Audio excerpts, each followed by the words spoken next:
Ada Aznil di Hati Kamu AADK, itu yang kita ingin bincangkan. Salah satu program yang telah pun memberikan kita, yang akan memberikan kita begitu banyak inspirasi bagaimana Dato' Aznil Haji Nanawi sendiri ataupun lebih mesra dikenali sebagai Pak Nil mendekati mereka. Dan untuk itu kita bersama di studio hari ini. Tak lain tak bukan Dato' Aznil Haji Nanawi. Assalamualaikum. Khabar semua, selamat pagi.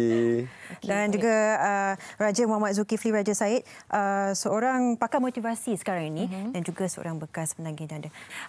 Mungkin Pak Nil boleh kongsikan sedikit sebanyak bagaimana sejak diangkat sebagai champion AADK oleh AADK sendiri, adakah merasakan ini tanggungjawab yang sangat besar untuk Pak Nil? Ini sebenarnya adalah kegembiraan bagi Pak Nil sebab kalau kita kan dalam perkataan Inggerisnya passion adalah kecintaan kan, kecintaan yang kita buat sebab Pak Nil bermula dengan Kementerian Pendidikan. Pak Nil pergi sekolah-sekolah.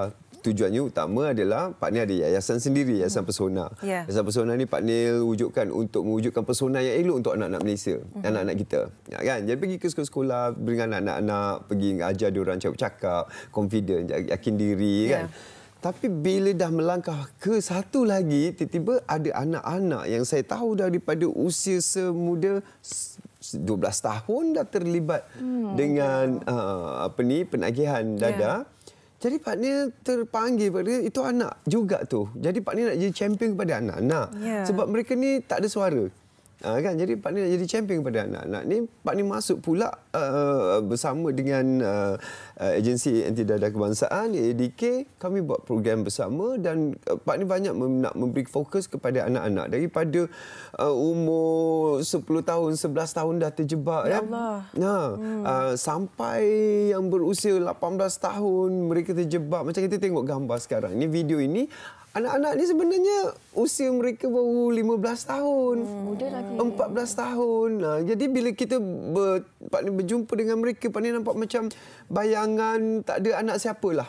Kan? Terutama saya ada naluri seorang ayah. Kan? Jadi saya banyak buat program untuk anak-anak juga. Anak-anak Malaysia. Jadi bila saya melihat mereka ni, saya nampak bayangan macam kau anak aku.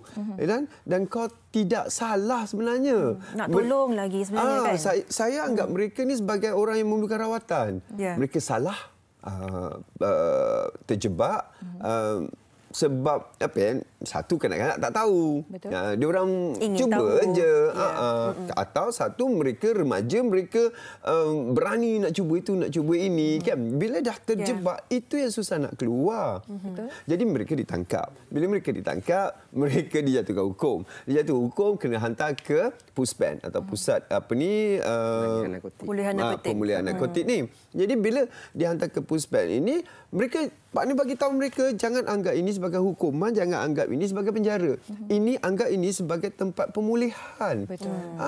Awak kena tahu bahawa walaupun awak ditangkap, walaupun awak dijatuhkan hukum oleh mahkamah, sebenarnya awak dirawat dekat sini. Betul, dan sekurang-kurangnya mereka mempunyai peluang untuk pulih. Kalau kita cakap awak ditangkap di sini, awak salah. Jadi mereka akan rasa diri terbeban dengan rasa mereka adalah sampah masyarakat. Pemulihan kehidupan baru tu, itu Pak Nil nak mulakan pada awal usia 15 tahun yang dekat dalam tu. Sebab kanak-kanak ni Pak Nil nak mereka keluar, Pak Nil nak mereka rasa aku dah mula dengan hidup baru. Tapi masalahnya stigma masyarakat pula.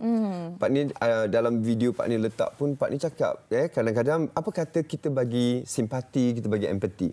Maknanya kalau kita tanya anak baru keluar daripada pusat kan, macam tu kan. Masyarakat kita tanya, soalan yang sama tapi tonasinya berbeza. Kau baru keluar daripada pusat kan? Jadi ini menyebabkan mereka rasa macam aku sampah. Tapi kalau kita bagi empati pada mereka, anak baru keluar daripada pusat je. Jadi kita tahu yang ada orang nak menolong. Dengan hanya nada. Kita masih kisahkan dia. Kan? Ada orang nak menolong. Jadi dia dekat situ dia rasa, ada orang sayang aku. Tapi itulah juga kadang-kadang macam saya kata, saya nak mendidik masyarakat. Walaupun Raja kata ada, kita tak boleh salahkan masyarakat sepenuhnya. Tetapi kita anggap secara janda, sebelum mereka melakukan kesilapan, menyalahanggapkan anak-anak ni, kan, kita bagi satu didikan supaya semuanya bersangka baik, husnuzon. Betul. Kan, kita bersangka baik. Macam kita nampak anak kita yang kita tahu dia adalah bekas 2 tahun, sebab di Puspen ini ada yang dihantar oleh ibu bapa. Ada yang dijatuh hukum. Apa pun mereka dah tersalah dah. Mereka dah salah langkah. Jadi kita tak mahu mereka kembali. Dan lagi satu ialah kita tak nak yang belum bermula ini bermula pula. Ya.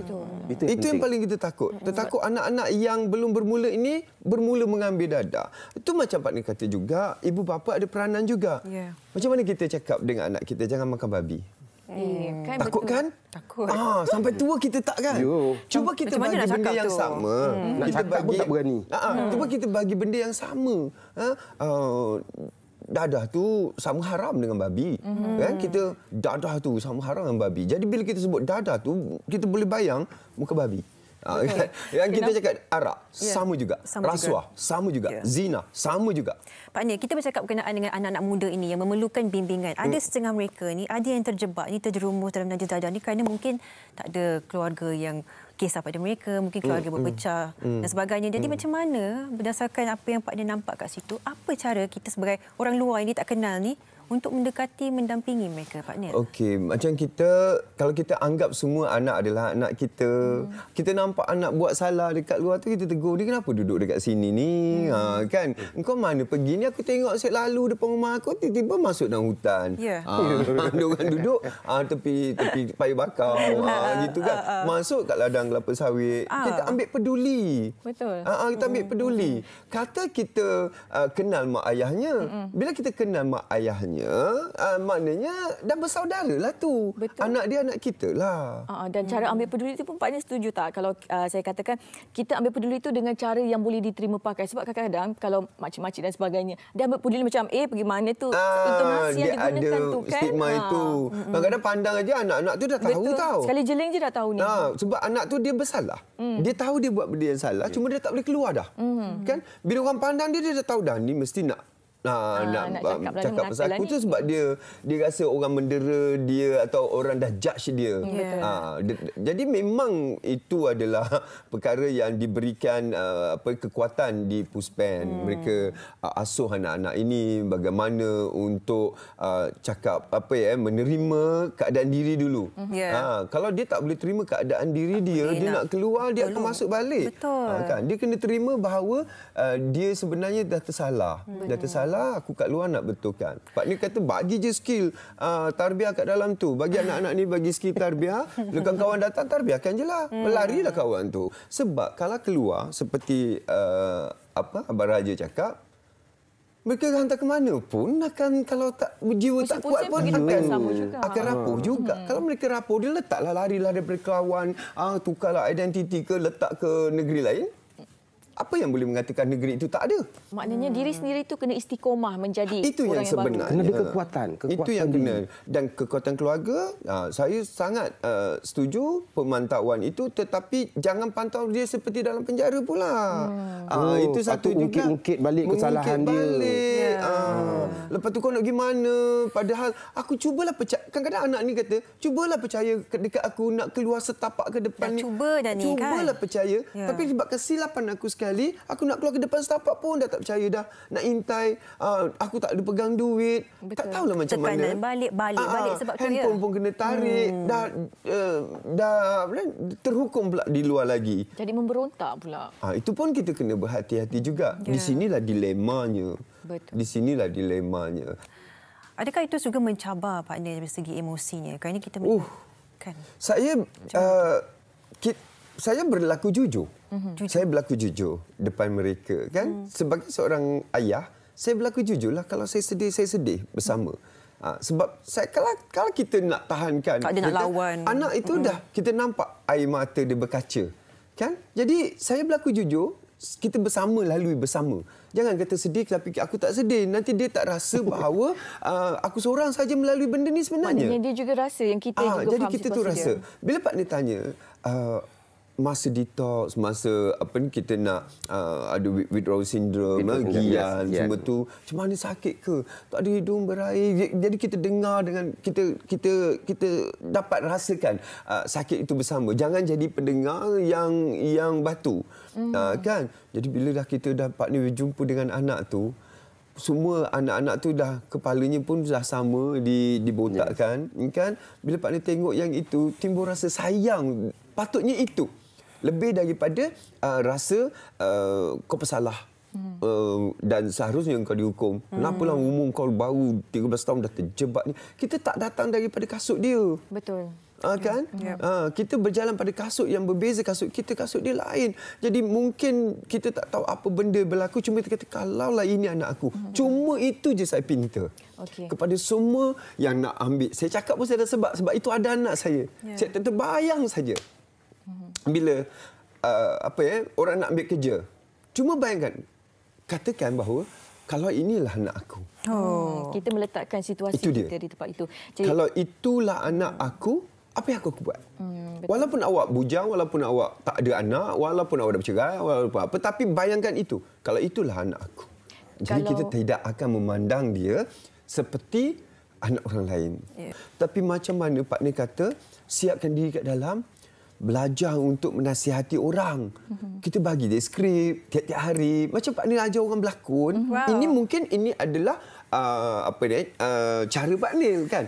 Bagi dia skrip tentang kerosakan yang akan dilakukan oleh dada. Bagi dia skrip. Okey, kalau kita praktis, kalau ada kawan panggil kawan kan praktis, macam mana kau nak nasihatkan dia. Jadi bila selama 2 tahun mereka berpraktis dengan macam-macam skrip, lama-lama sebenarnya mereka mengatakan pada diri sendiri. Dan mereka menghafal skrip. Dan bila balik, skrip tu dah ada dah macam air di kepala. Dalam family dia boleh bercakap. Dengan kawan dia boleh bercakap. Kita bagi pula approach yang berbeza. Yang ni lembut, yang ini kasar sikit. Tak apa, 2 tahun kat dalam tu. Tuntutlah ilmu tu. Assalamualaikum. Selamat pagi. Waalaikumsalam. Siapa di talian? Ahmad Nasir. Okey, Encik Ahmad Nasir nak tunjukkan soalan kepada siapa? Pak Ni. Pak Ni, silakan. Assalamualaikum, Encik Pak Ni, macam ni. Jadi, Pak Ni cakap nak... Hello? Ya. Teruskan. Tadi Pak Ni cakap nak buat anak-anak jiran ni macam anak kita kan? Betul. Okey. Macam pernah berlaku, bila kita bagi tahu yang anak dia ni begitu begini, dia marahkan kita pula. Betul. Cakap kita jaga tepi kain dia. Macam mana tu? Okey, inilah dia kesabaran yang kita kena harus lalui. Sebab kalau kita melalui proses untuk membaik pulih, sebenarnya kita bukan nak baik pulih dia saja. Kita nak baik pulih sikap masyarakat juga. Jadi kesabaran istiqomah Tuan Ahmad umpamanya kan, Cik Ahmad umpamanya, tertahu ibunya tidak akan menerima. Jadi jangan kita lepas tanganlah. Orang kasat kau lah, tu anak kau, aku dah putus asa, I've done my part. Tak boleh. You have not done your part. Selagi anak itu masih lagi depan mata kita dan masih lagi melakukan benda yang salah, selagi itu kita cuba berusaha. Akan tiba satu ketika nanti ibu bapa mereka datang dan minta bantuan pula. Itu adalah saat yang paling manis. Akan tiba satu ketika ibu bapa datang dan ucap terima kasih pula. Dan ini bukankah satu kesalahan dah dibaiki dengan satu benda yang betul? Bila benda ini terus berlaku, jiran lain akan mendapat contoh. Kita perlukan contoh-contoh baik ini. Cakap senang, memang senang untuk bercakap, kan? Tetapi kalau kita terus jadi positif, kita terus lakukan tugas kita, memang dia marah. Aku tahu dah kan, kalau kita nak tegur anak, kita nak pergi kepada ibu bapa nak bagi tahu pasal anak, kita dah tahu dah ibu bapa dia mesti akan marah kita, ataupun dia akan kata anak aku tak macam tu, kan? Dia denial. Lepas itu lagi satu, dia akan cakap kau jaga rumah tangga kau sudah. Sebenarnya ibu bapa satu dia in denial, atau dia memang tak tahu, atau dia malu. Ibu bapa tu malu orang bercakap pasal anak dia. Jadi dia terpaksa marah sebab orang berhenti bercakap. Tapi kenapa kita berhenti? Maknanya kita kalah di medan perang ni. Dalam keadaan macam tu Pak Nil, ya, Encik Aja, kalaulah kita dah tolong menasihatkan, kita dah tengokkan ibu bapa yang terus macam in denial, tak nak bantuan kita, adakah ia terlalu ekstrim untuk terus membagi pihak berkuasa atau puspen untuk melihat keadaan keluarga tersebut? Tidak salah. Sebab kita jangan ingat AADK ataupun agensi anti dadah ini datang untuk menghukum. Mereka nak membantu. Polis juga sebenarnya nak membantu. Yeah. Kita telefon polis bukan kata tangkap anak ni kan. Tapi kalau kita telefon polis, cuba kita betulkan nada kita. Cakap, boleh tak tolong tangkap anak ni, selamatkan anak ni. Yeah. Bila kita macam Beraja kata, dia tegur. Kan? Jiran tegur. Bila dia baru tahu, dia akan datang kat kita balik. Betul lah apa yang awak cakap hari itu. Maknanya sekarang dah jadi dua family yang concern untuk anak ini. Betul. Kita pemanggil di talian Puan Salmah dari Shah Alam. Assalamualaikum. Waalaikumsalam. Soalan ditunjukkan kepada siapa? Saya nak tanya dengan Cik Azmi lah. Oh, baik. Silakan. Pak Nil. Silakan. Assalamualaikum Pak Nil. Waalaikumsalam. Dulu kita pernah berjumpa tau Pak Nil. Oh, serius? Masuk tu with menantu, with mak mentua tu. Ni mak mentua masakan. Cara masakan. Okey, teruskan. Soalannya. Lagi macam inilah Pak Nil, kita singkatkan cerita kan. Saya ada mempunyai seorang anak. Anak saya semua 8, tapi 7 yang ada 1 meninggal. Tapi yang nombor 4 ni, dia terlibat dengan ranjit dadah. Dan dia dah pernah berkeluarga, ada anak 2. Tapi anaknya, yang perempuan, mak dia bela, yang lelaki, saya yang bela. Jadi dah besarlah sekarang anak tu. Dia dah 47, saya rasa 5 kali ke 6 kali dia dah masuk pusat serenti. Tapi saya jaga dia. Saya memang selalu bercakap dengan dia yang selalu yang terbaik lah. Tapi dia tak boleh berubah juga. Jadi dia sekarang tak ada kerja. Asal ada kerja aja orang macam tak suka kat dia, berhenti. Kerja berhenti. Untuk diri dia sendiri pun dia tak boleh nak sara. Jadi selalu datang ke rumah minta duit kan. Jadi saya nak kalau boleh dapatkan Pak Nil berkenalan dengan dia, dapat asuh dia ni. Macam mana? Subhanallah. Itu dia Pak Nil. Mungkin ini cara terakhirlah saya sebelum menutup mata. Saya pun umur dah 71. Nak nanokkan dia tu berubah supaya peninggalan saya, adik-beradik dia akan sayang dia. Tapi adik-beradik memang sayang dia. Setiap kali hari jadi, adik-beradik sanggup membuatkan hari jadi dia. Tapi dia tak boleh. Dia masih dengan kawan-kawan yang dia sangat sayang. Jadi saya mintalah kalau dapat Pak Nil dapat berhubung dengan dia, InsyaAllah. mungkin ni jalan terakhir untuk saya membaiki diri dia. Saya memang sayang dia, anak saya kan. Saya lahirkan dia. Memang saya selalu doa untuk dia. Kalau ada itulah program ni pun nama Ada Aznil di Hati Kamu. Sebelum ini program saya buat apa pun rancangan TV, Ada Aznil di TV Kamu. Jadi saya ada di ruang tamu rumah masyarakat Malaysia hampir setiap hari, hampir setiap minggu dengan hiburan, kan?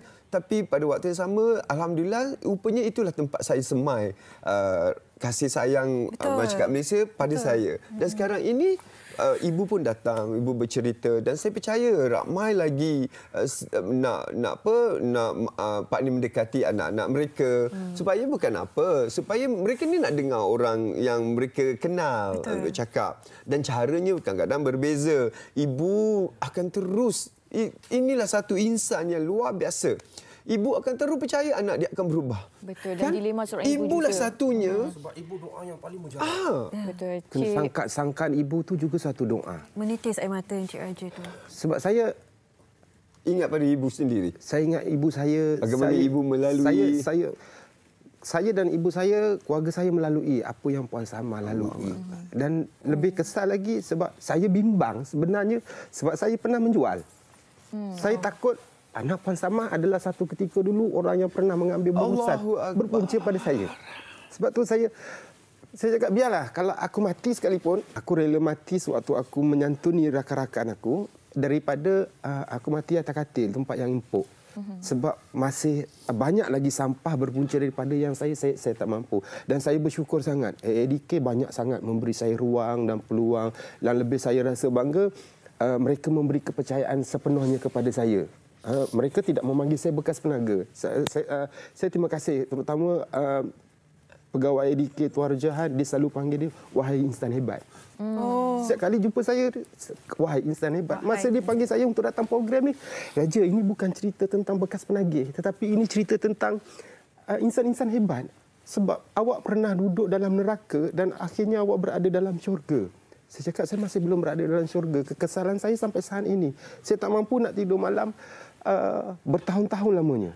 Terjaga tengah malam, terjaga kadang rumah saya kejut. Kenapa? Sebab igawan ngeri tu. Apabila Puan Salmah merasai apa yang ibu saya rasa. Saya bersedia untuk membantu, tetapi yang penting lagi sebenarnya bagi saya adalah doa ibu tu. Berdoalah Puan Salmah supaya mana-mana ibu pun di dunia ini, kalau ada anak seperti ini, doa ibu yang paling mujarab. Tak kisahlah sama ada keluarga, masyarakat, AADK. Kuasa dalam kataan kita gunakan kepada seseorang yang memerlukan bantuan itu sangat-sangat kuat. Seperti mana Pak Nia sendiri menggunakan skrip ataupun kata-kata yang boleh memberi mereka sokongan. Jadi apakah yang boleh Pak Nia boleh sampaikan kepada kesemua penonton MHI, penonton ADK, seluruh rakyat Malaysia ini, yang cara untuk kita memainkan peranan kita secara menyeluruhnya, Pak Nia? Okeylah, kita ada dua sebenarnya sebelum anak itu terlibat, tiga lah. Semasa anak itu terlibat dan setelah anak itu terlibat.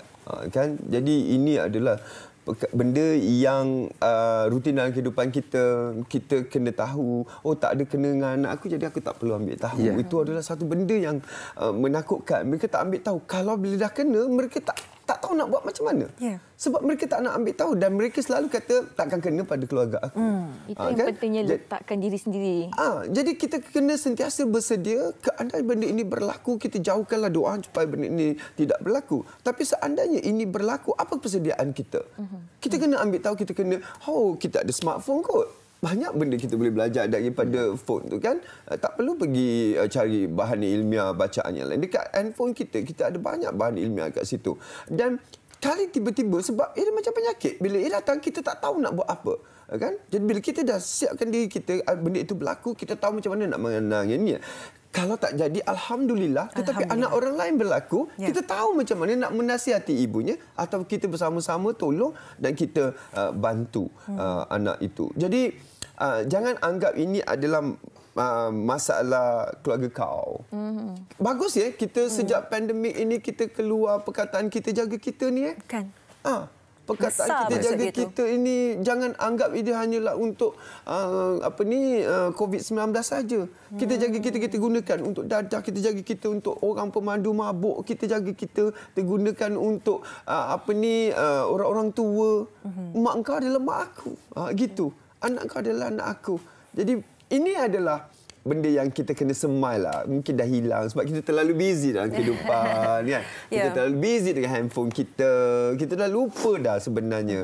Ada benda yang kita dah tinggalkan, padahal itu resam kita dulu.